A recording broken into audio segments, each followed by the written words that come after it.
Today on the Charge Up, women's lacrosse gets ready for the playoffs. Softball looks to close out the season strong. Baseball honored their seniors, and we'll reveal our stars of the week. It's all going down on the Charge Up.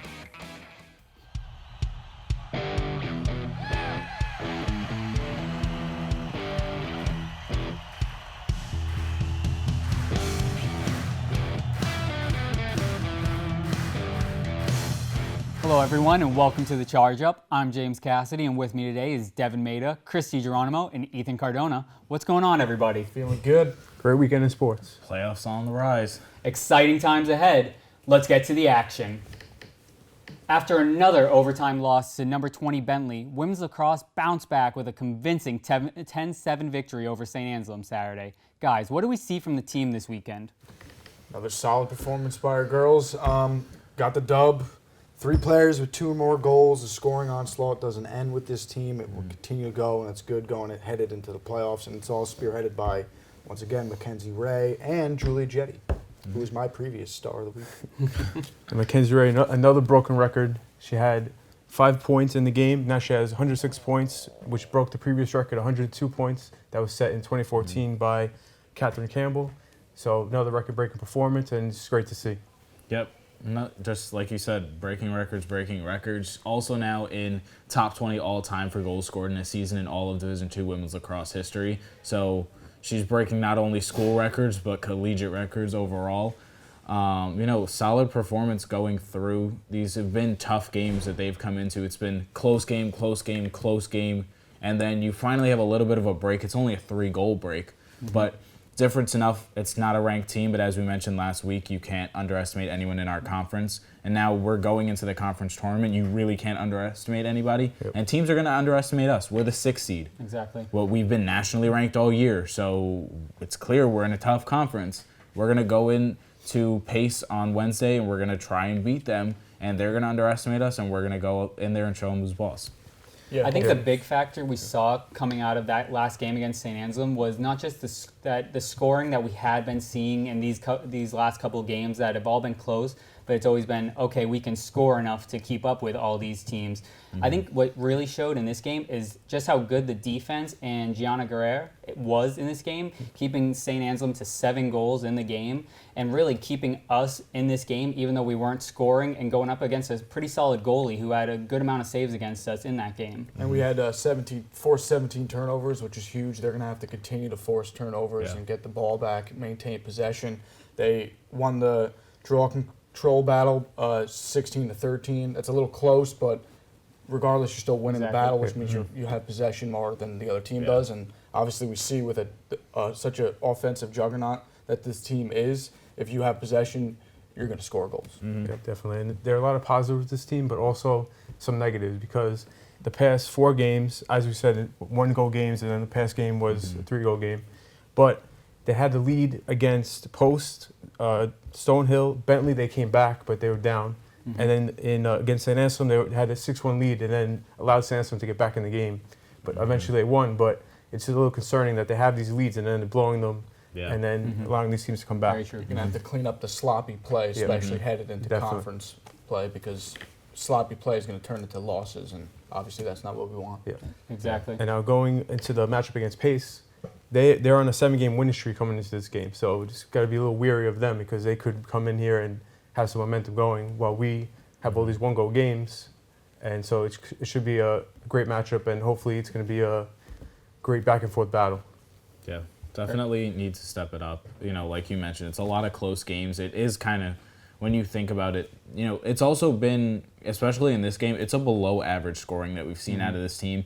They're going to shut us down in the playoffs. It's just that simple. You're playing the top teams in the nation and the conference, and you're going to do the same thing when you get into tournament play.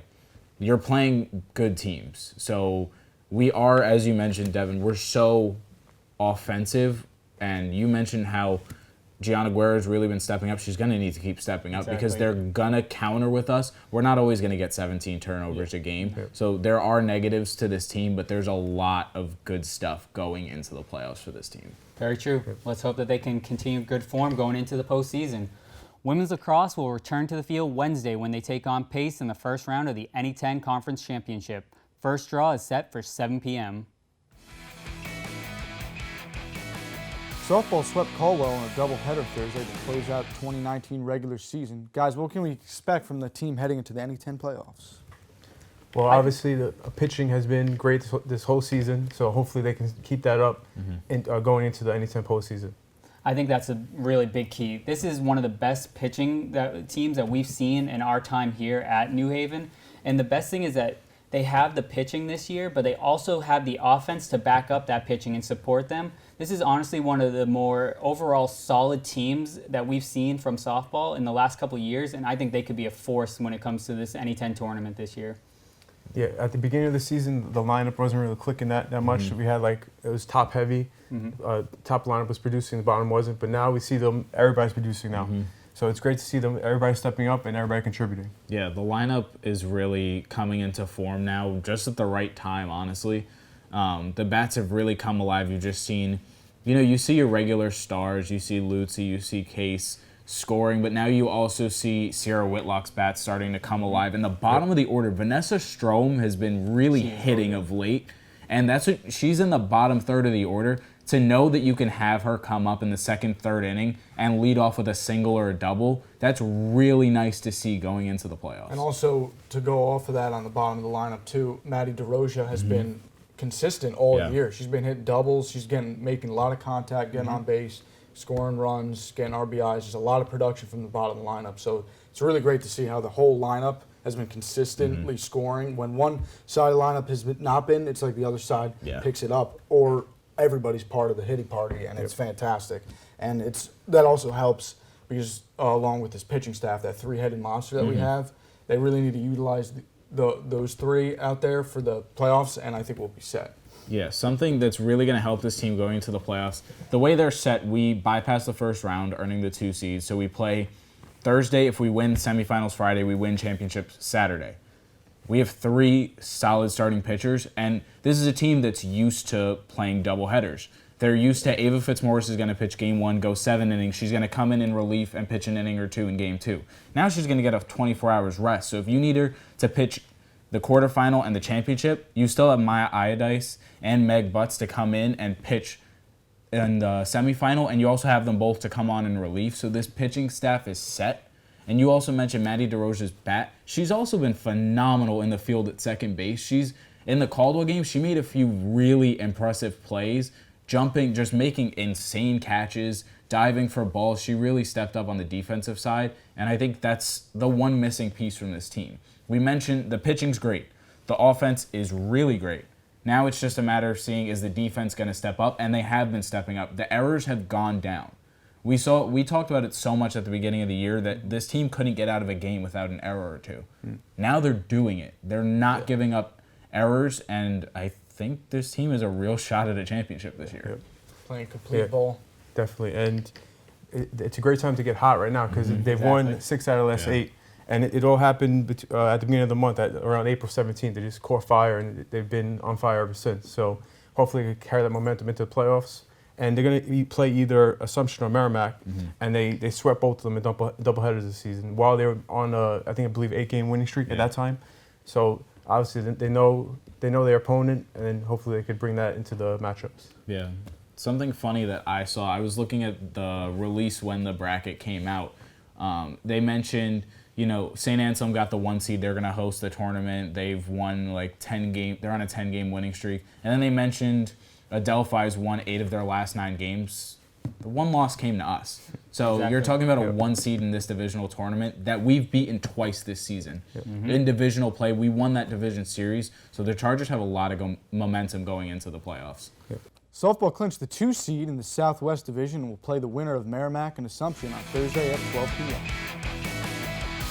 Baseball extended their losing streak to 10 games as they dropped a doubleheader to number 11 Adelphi Saturday. Guys, what went wrong for the Chargers?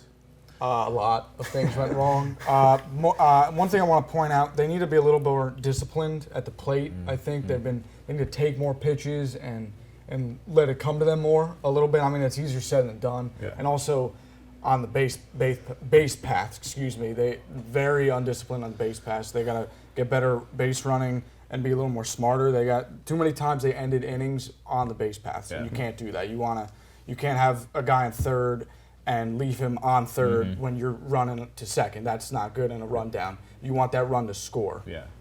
Yeah, something, I got to call both games of this doubleheader on the Charter Sports Network, and, trying to fill out my scorecard, like you mentioned, it's just so many times batters were coming up again because they were at the plate and players were getting thrown out trying to steal.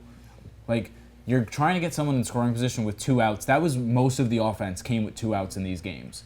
And you have to give credit. They played hard against the number 11 seed in the country, and seeing them fall only 8-5 is impressive, and then 11-4. So this is now a 10-game losing streak. This is the longest losing streak in the program's history. 57 years, this is the longest losing streak. So, we said it's a rebuilding year, but, I think got to give some credit where credit is due that they did play hard in this series. They played hard for the seniors who got honored before the game, and I think there's a lot of work to do, especially on the base paths and also on defense. There was a lot of errors in this game. So I think it's just an overall got to step it up in the last week of the regular season. We saw 3 players got caught stealing. I mean, you got players on base, but you can't get out that quickly. I mean, you got to keep them on. We saw also that whole game in Game 1, they got the leadoff guy on each inning, and then we only saw them score 5 runs and lose 8-5. Yeah. That can't happen. Yeah, well, some positives that came out of this doubleheader was the bullpen was on point. McNiff and Religiano went 8 and a third innings, 6 hits, and gave no runs in relief of Linedecker and Garino.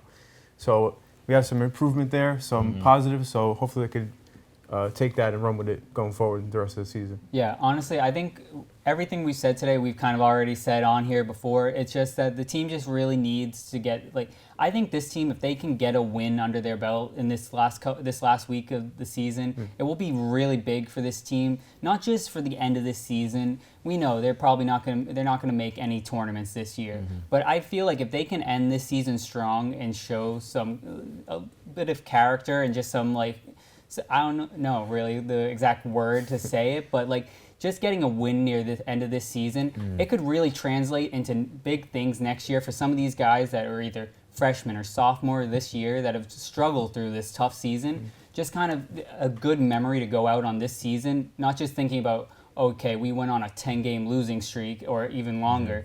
That's why I think one win could really help this team, not just this year, but going on in the program. Yeah. Hopefully they can get that win and, like you said, get that momentum going for next season.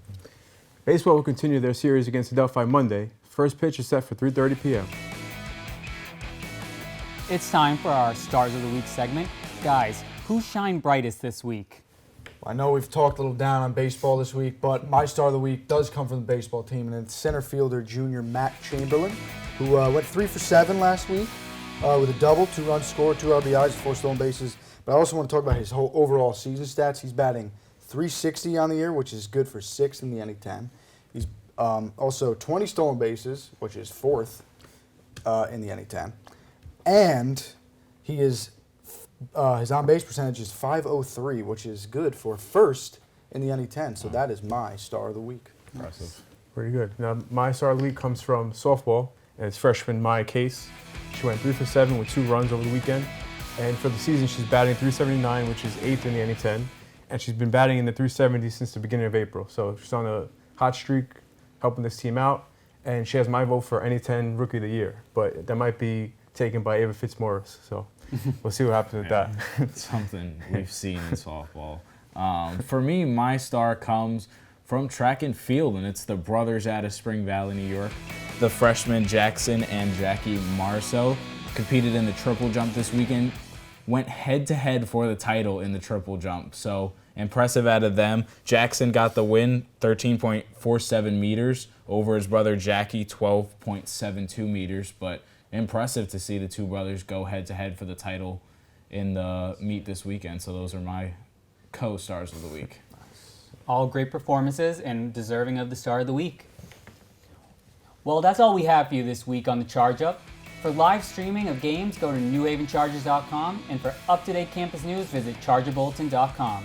I'm James. I'm Devin. I'm Chris. I'm Ethan, and we'll see you next week on The Charge Up.